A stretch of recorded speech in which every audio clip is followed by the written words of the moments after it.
Baik, bismillahirrahmanirrahim. Assalamualaikum warahmatullahi wabarakatuh. Sampurasun wargi Bandung.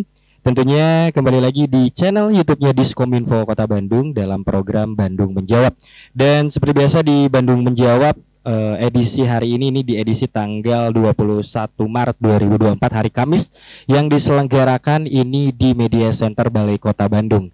Dan juga untuk wargi Bandung seperti biasa bersama saya Haris Bram, kita di sini bakal berbincang bersama narasumber yang sudah hadir dalam pagi menjelang siangnya hari ini. Dan tentunya di sini juga harus mau menyapa selain warga Bandung buat Akang Teteh, teman-teman media juga yang alhamdulillah sudah hadir pada pagi hari ini. Mudah-mudahan masih semangat ya Teh Kang ya puasanya ya. Sekarang tuh berapa minggu lagi berarti 2 minggu lagi bisa lah ya semangat 20 hari lagi bisa insya Allah ya. Dan tentunya buat warga Bandung juga harus tetap semangat. Dan sebelum harus memperkenalkan narasumber yang bakal hadir pada pagi kali ini, kita akan simak dulu jeda sebentar.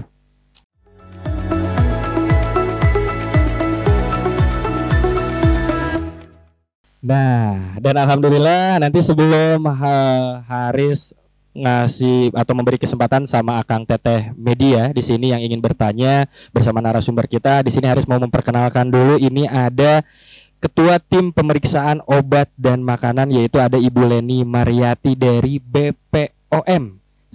Betul? Betul Kang Haris. Selamat pagi Bu Leni. Pagi Kang Haris, apa kabar? Sehat. Bu Leni apa kabar? Alhamdulillah. Masih baik. puasa? Alhamdulillah, insya Allah masih puasa ya.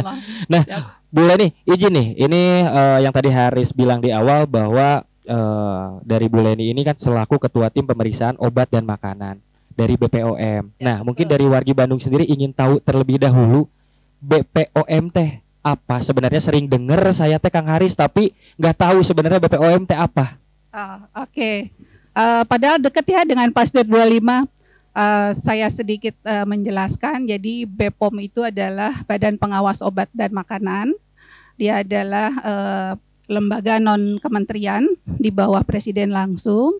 Dan kami di provinsi itu ada namanya unit pelaksana teknis. Nah, unit pelaksana teknis yang ada di Provinsi Jawa Barat itu ada tiga unit.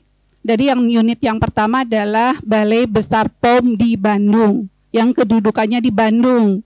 Tapi area pengawasan kami tidak hanya Bandung tentunya. Kemudian unit yang kedua adalah Balai POM di Kota Bogor. Catchment areanya itu adalah Depok, Kota Bogor, dan Kabupaten Bogor. Kemudian ada lagi unit pelaksana teknis di Tasikmalaya. Catchment areanya itu ada Pangandaran, Ciamis, Banjar, Kota Tasik, Kabupaten Tasikmalaya. Jadi dia ada 5. Nah, selebihnya ada 19 kabupaten kota menjadi areanya Balai Besar POM di Bandung. Nah, apa yang kami lakukan? Kami melakukan proses pengawasan obat dan makanan, termasuk obat itu bukan hanya obat yang dikenal di apotek ya. Jadi obat itu, obat golongannya itu ada beberapa. Ada obat yang dimaksud obat di sini ada kosmetik, obat tradisional, kemudian suplemen kesehatan, dan obat itu sendiri. Jadi banyak yang kita awasi. Nah, kemudian makanan. Nah, makanan yang menjadi objek pengawasan kami adalah pangan olahan. Ya, nanti mungkin kita bisa bahas lebih lanjut ya seperti apa. Nah, yang kita lakukan adalah proses pengawasan sebelum dia diedarkan dan setelah dia beredar dan selama berada di peredaran. Itu kita lakukan pengawasan. Jadi pengawasan pre-market istilahnya itu adalah pengawasan yang kita lakukan terhadap sarana produksinya, kemudian dia memproduksi produk, kemudian produknya juga kita awasi dulu, baru dapat izin edar. Setelah dapat izin edar, baru dia di-launching ke pasaran, dan selama dia di pasaran, kita akan lakukan pengawasan, termasuk juga terhadap sarana produksinya. Jadi begitu. Dan kami melakukan itu sepanjang tahun, dari Januari sampai Desember. Namun ada momen-momen khusus gitu ya, momen-momen khusus seperti misalnya bulan Februari lalu kami ada namanya bulan kosmetik. Jadi kami melakukan pengawasan terhadap kosmetik itu di Februari secara intens. Tapi rutin kami terhadap pengawasan produk lainnya itu tetap berjalan.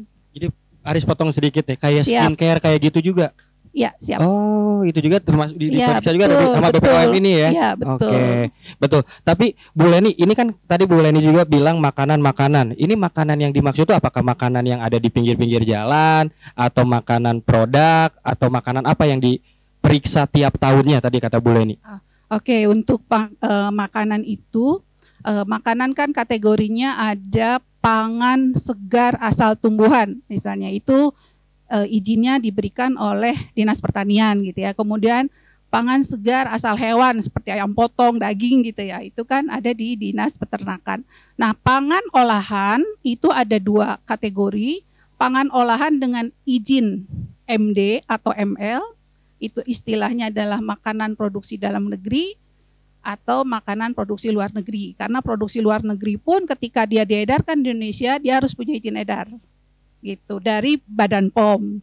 Kemudian ada pangan olahan lain yang disebut sebagai pangan industri rumah tangga, PIRT. Kan banyak ya di Kota Bandung, PIRT. Nah, itu izinnya melalui dari kabupaten kota, wali kota atau bupati melalui OSS gitu. Itu menjadi area pengawasannya dari Dinas Kesehatan Kota. Namun kami tetap melakukan proses pengawasan, baik itu juga termasuk pangan jajanan anak sekolah.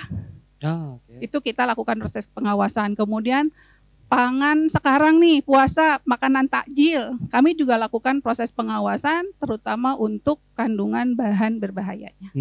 Begitu. Parsel meren ya Bu? Parsel kan biasanya termasuk. Okay. Karena kan parsel biasanya di dalamnya itu adalah pangan-pangan yang izinnya bisa MD atau bisa PIRT. Nah, itu kita periksa termasuk di tempat-tempat yang mendistribusikan parsel, dan itu masuk sebagai objek pengawasan, intensifikasi pengawasan pangan menjelang hari raya, baik itu Idul Fitri ataupun Natal Tahun Baru.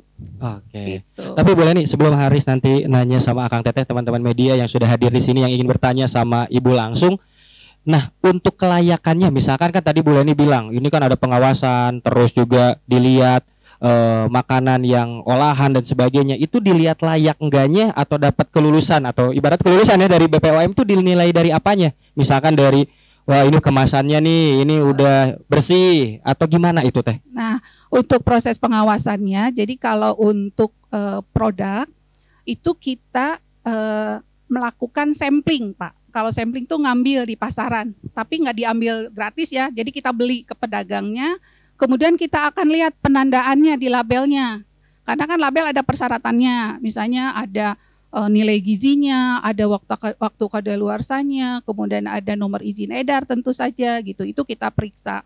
Kemudian mutunya di dalamnya, karena kami di Balai Besar POM di Bandung, kami punya laboratorium yang sudah terakreditasi ISO 17025. Gitu, udah diakui oleh Komite Akreditasi Nasional. Jadi kami melakukan pengawasan mutu produk. Kalau misalnya obat parasetamol, betulkah isinya parasetamol, gitu ya? Betul nggak kadarnya sekian persen? Betul nggak parameter lainnya gitu? Itu kita sampling di pasaran. Gitu. Pangan juga sama, pangan misalnya pengawetnya. Kalau pengawetnya itu pakai pengawet apa? Jumlahnya berapa? Gitu. Kemudian kalau jajanan anak sekolah biasanya kita lihat pewarna yang dipakai pewarna apa gitu kan. Suka tuh kalau anak-anak zaman sekarang ya pengennya kan yang berwarna-warna gitu ya. Iya. Tapi nggak tahu itu tuh sebenarnya pewarna apa, layak atau enggak dimakan gitu ya. Betul. Jadi kita lakukan proses pengujian. Sampling itu tadi ya. Di sampling. Kemudian kita uji, dan kami pun juga melakukan yang namanya komunikasi, informasi, dan edukasi seperti ini. Jadi kan kita memberikan kepada pelaku usaha pemahaman, kepada konsumen pemahaman bagaimana mereka memilih produk yang aman dikonsumsi untuk mereka, gitu kan. Kenapa? Karena pengawasan obat dan makanan itu bukan single fighternya di Badan POM. Itu harus melibatkan seluruh unsur, baik dari produsennya, konsumennya, dan pemerintah. Jadi konsumen juga harus jadi konsumen yang cerdas, tidak jadi korban iklan, gitu kan ya. Kemudian pelaku usaha juga jangan berpikirnya keuntungan, tapi dia juga harus menjaga mutu produknya, jangan sampai terjadi sesuatu di belakang. Tuh, ini pesan ya buat para pelaku usaha ya, atau membuat produk atau makanan apapun ya, harus jangan mengandalkan untungnya aja, tapi ini teh bagus nggak dikonsumsi atau makanan mas sehat nggak dikonsumsi gitu ya. Nah, boleh lah yuk Akang Teteh yang ingin bertanya, siapa tahu ada yang ingin ditanyakan, boleh langsung aja teh ngobrol. Boleh. Pertanyaan pertama, untuk takjil kan sudah mulai ya Bu ya. Itu dilakukan pengawasan nggak? Dan ada temuan nggak sampai hari ini gitu ya? Terus yang kedua, yang kasus kejadian anak sekolah yang keracunan itu, nah itu kenapa bisa sampai lolos si makanan itu hadir? Padahal kan BPOM tadi yang Ibu jelaskan selalu ada pengawasan gitu. Makasih. Langsung dijawab nih. Terima kasih ya. Jadi untuk pengawasan makanan tajil, kebetulan programnya memang kita mulai dari awal Ramadan gitu ya. Karena kami memang catchment areanya cukup luas. Jadi untuk hari ini kami ada di Perumahan Permata KBB ya, di KBB di Kabupaten Bandung Barat. Nanti kita akan turun bersama dengan Dinas Kesehatan Kabupaten Bandung Barat, kemudian Dinas Perindustrian Perdagangan, kemudian Ketahanan Pangan, kemudian Dinas Koperasi dan UMK, karena mereka kan banyak dari sisi UMKM ya. Jadi kita lakukan proses pengawasan seperti itu. Nah, alhamdulillah sampai dengan saat ini untuk makanan tajil memang kami baru akan running nanti sore. Tapi untuk yang pengawasan di sarana lain seperti tadi ada parcel, kemudian kami juga melakukan pengawasan di distributor pangan, kemudian di retail modern itu sudah kita lakukan. Memang dari beberapa temuan masih ada ditemukan, tapi ada yang terkait dengan yang izin edarnya sudah tidak berlaku gitu ya. Jadi seharusnya sudah melakukan proses perpanjangan izin edar, tapi belum. Itu ketemu lah oleh kita gitu. Itu yang kita lakukan. Tapi untuk takjil nanti sore, kalau misalnya mau ikut join, silahkan join ya di KBB. Kita akan ada di Perumahan Permata. Untuk kita sama-sama lihat bagaimana proses pengawasan yang dilakukan oleh Badan POM. Nah, untuk takjil ini kita memang fokus terhadap keamanannya saja. Jadi untuk bahan berbahaya, misalnya untuk pengawet yang digunakan gitu ya. Karena kan yang cenderung disalahgunakan bahan berbahaya itu ada boraks, ada formalin, ada rodamin B ya untuk pewarna. Kemudian ada perwarna yang biasanya ada di kerupuk kuning gitu ya, itu metanil yellow. Nah, itu juga adalah bahan berbahaya yang disalahgunakan.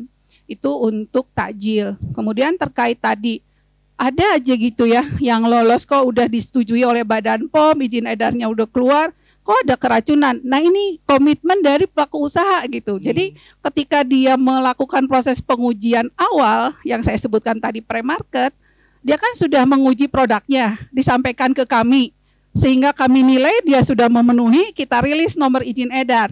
Ketika dia berproses, selama proses dia setelah dia mendapat izin edar dan membuat produk dirilis ke pasaran, mendapatkan izin edar, ada bolong-bolong sehingga kami datang lagi gitu. Dan untuk yang kasus ini kami sudah datang ke sarananya dan kita juga melakukan sampling terhadap produknya dan sedang diproses di pengujian di kami gitu.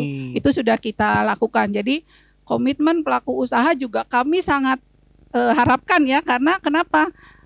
Ketika dia melakukan pengujian awal, pasti dia akan nguji yang bagus, tidak mungkin yang jelek, karena kalau yang jelek dia nggak akan dapat izin edar. Tapi setelah dia beredar di pasaran, terutama sanitasi higiene ya, kalau awal-awal kan misalnya penggorengan masih bersih gitu kan, peralatan lain masih bersih gitu. Nah, maintenance-nya dia bagaimana gitu terhadap produk tadi, karena dari situlah muncul cemaran terutama untuk produk pangan. Sanitasi dari peralatan yang digunakan. Betul. Ataupun higiene ya dari personil yang melakukan proses produksi.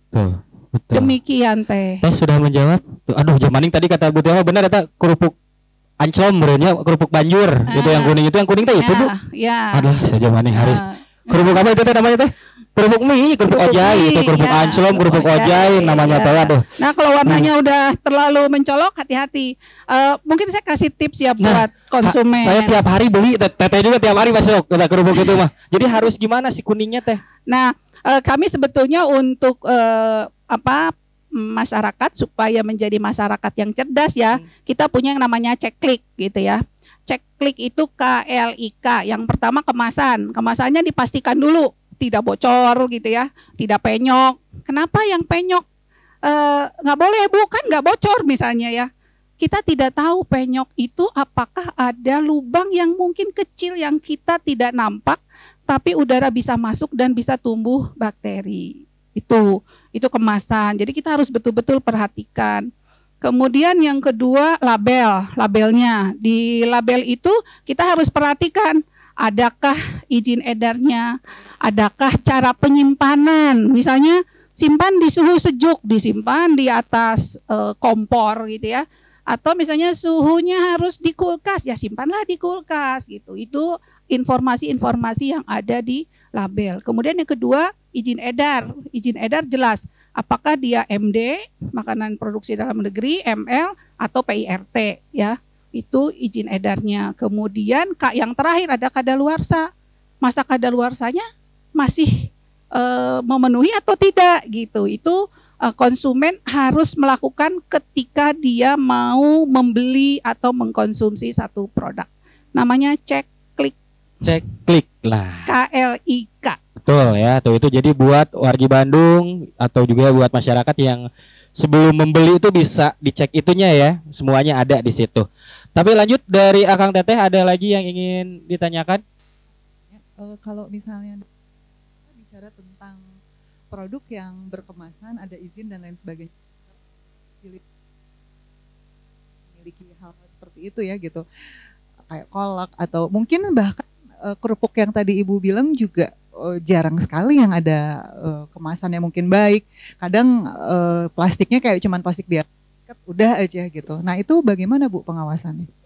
Oke, biasanya itu juga masuk ke dalam salah satu produk yang kita lakukan proses pengawasan. Jadi yang menjadi concern kami untuk produk siap saji istilahnya ya, itu adalah produk siap saji yang dia tidak memerlukan izin edar kalau siap saji. Jadi kalau siap saji itu termasuk kategori tanpa izin edar. Jadi tanpa izin edar itu ada beberapa jenis, salah satunya yang siap disajikan kepada konsumen, misalnya kayak gorengan yang dijual di pinggir jalan gitu ya. Kemudian ada bakso yang istilahnya diracik gitu ya, diracik langsung ke konsumen. Kemudian masa kadaluarsanya di bawah 7 hari gitu ya. Itu adalah jenis-jenis pangan yang tidak perlu izin edar. Nah, tapi untuk yang seperti tadi itu adalah pangan-pangan siap saji atau juga bisa masuk di kategori pangan jajanan anak sekolah, itu tetap kita lakukan proses pengawasan, terutama untuk bahan berbahaya dan parameter mikrobiologi. Itu juga kita lakukan proses pengawasan. Dan kami di dalam perencanaan tahunan itu bukan hanya produk pangan yang terkemas ya. Jadi di situ ada pangan fortifikasi, mungkin ada yang belum hafal. Pangan fortifikasi itu adalah pangan yang diberikan nilai gizi tambahan dari vitamin ataupun mineral seperti minyak goreng, garam ya, kemudian terigu. Itu juga kita lakukan pengawasan, termasuk tadi pangan yang dia tidak terkemas atau pangan jajanan anak sekolah gitu. Itu juga masuk ke dalam produk yang kita awasi sepanjang tahun gitu, Kang. Oke, kita tanya dulu, Teh cukup?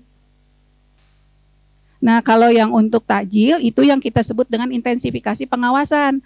Jadi kita melakukan pengawasan lebih lagi gitu ketika Ramadan ini. Jadi ada intensifikasi pengawasan pangan menjelang Idul Fitri. Jadi kita melakukan pengawasan terhadap tajil-tajil. Jadi kita akan datang. Rencananya kita juga akan datang hadir minggu depan ya. Minggu depan kita akan ada di Pusdai. Kemudian kami juga akan ada di Sabilulungan, Kabupaten Bandung. Kemudian satunya lagi ada di Cimahi gitu ya. Jadi kita seputaran Bandung Kota itu kita lakukan secara khusus kalau menjelang Lebaran. Oke. Begitu. Betul. Nah, mungkin itu tadi Teh udah cukup. Nah, Bu, di sini juga mungkin dari wargi Bandung ada yang ingin bertanya, misalkan kayak gini, Bu, kalau misalkan ada yang melanggar Yang tadi Ibu kan diperiksa tuh semuanya. Misalkan tadi tukang kerupuk banjur, tukang apa misalkan atau yang kemasan itu melanggar. Apakah ada sanksi dari BPOM sendiri atau ada apa kalau misalkan yang tidak sesuai dengan kriteria dari BPOM ini, Bu? Oke. Untuk yang pedagang-pedagang kaki lima istilahnya ya, kami biasanya menggunakan pendekatan persuasif. Jadi kita melakukan namanya komunikasi informasi edukasi gitu ya, edukasi kepada mereka bahwa mereka harus menggunakan bahan-bahan yang tidak dilarang. Kemudian untuk produknya sendiri kami minta mereka juga persuasif ya, jadi tidak represif, ditarik gitu ya, disegel, nggak seperti itu, tapi kita secara persuasif meminta mereka untuk tidak menjual dagangannya tersebut. Atau kalau misalnya dia mengambil dari sumber lain untuk diinformasikan ke sumbernya tadi.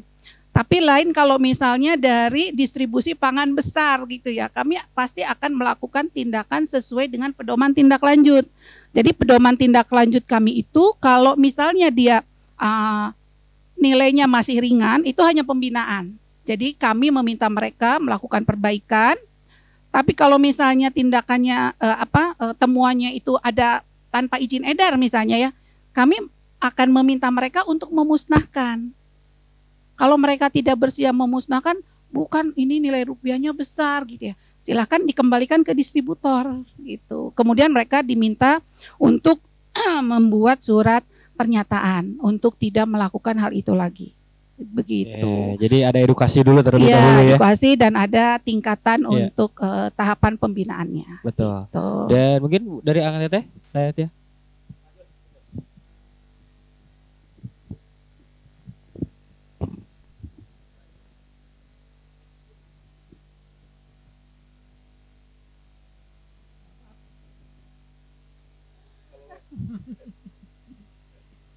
Tindak lanjut dari sanksi tadi, dari Januari tahun ini atau tahun kemarin berapa jumlah pelanggar dan apa saja sanksinya?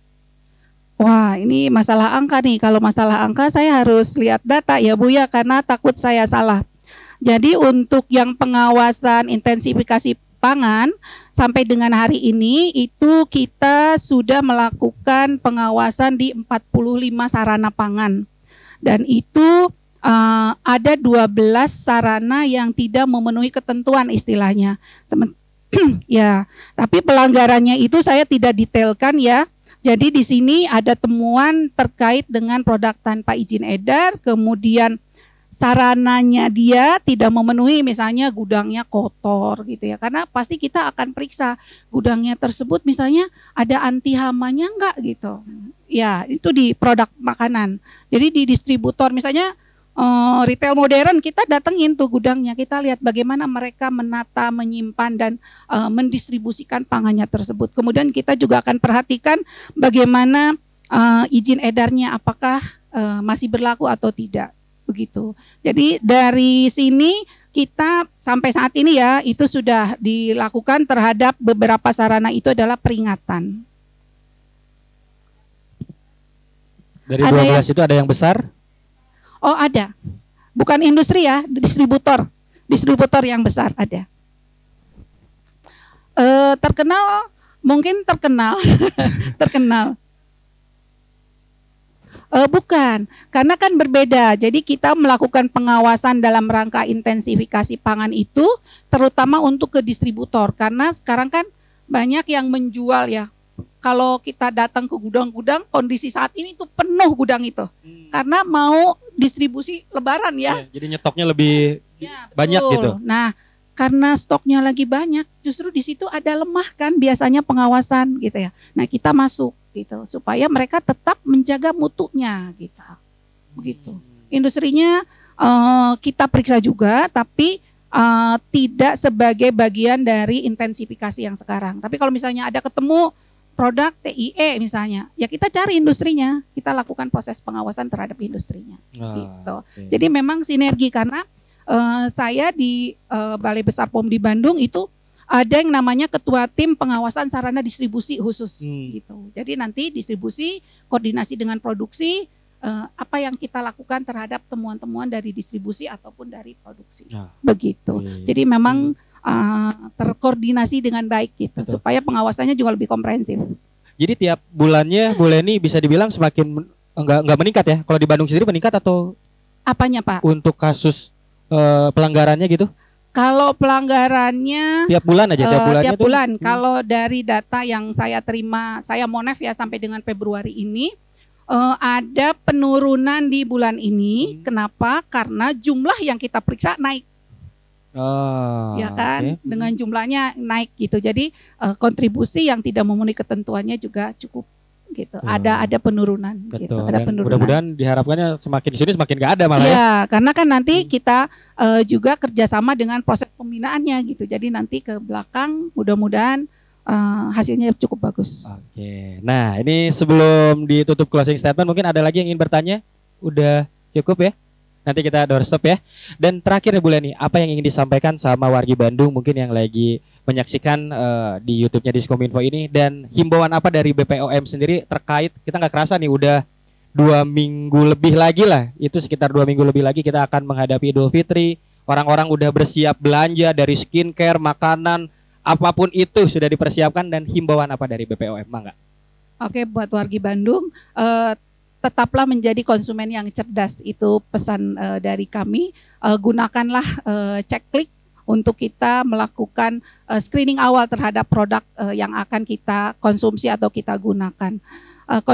Konsumen yang cerdas ini menjadi salah satu pilar dari proses pengawasan obat dan makanan sebagai screening akhir ketika dia akan mengkonsumsi produknya tersebut. Jadi satu kali lagi, jadilah konsumen yang cerdas. Oh, jadilah konsumen yang cerdas. Sekali lagi Bu Leni hatur nuhun pisan. Bu Leni sudah menyempatkan untuk hadir di acara Bandung Menjawab pada kali ini, udah berbagi juga manfaat terkait obat dan makanan terutama kepada wargi Bandung. Mudah-mudahan Bu Leni dan keluarga besar BPOM semakin semangat terus dan sehat selalu ya. Amin. Bu Leni. Terima kasih Kang Haris. Terima Betul. kasih Dan Diskominfo. Sami-sami Bu Leni, dan itulah perbincangan di Bandung Menjawab edisi hari ini. Sampai ketemu lagi di Bandung Menjawab edisi berikutnya, dan jangan lupa untuk share, like, komen ke siapapun, karena informasi-informasi terupdate seputar Kota Bandung ada di YouTube-nya Diskominfo Kota Bandung, tentunya dalam program Bandung Menjawab. Dan saya mewakili narasumber saya pamit. Assalamualaikum warahmatullahi wabarakatuh. Bye-bye.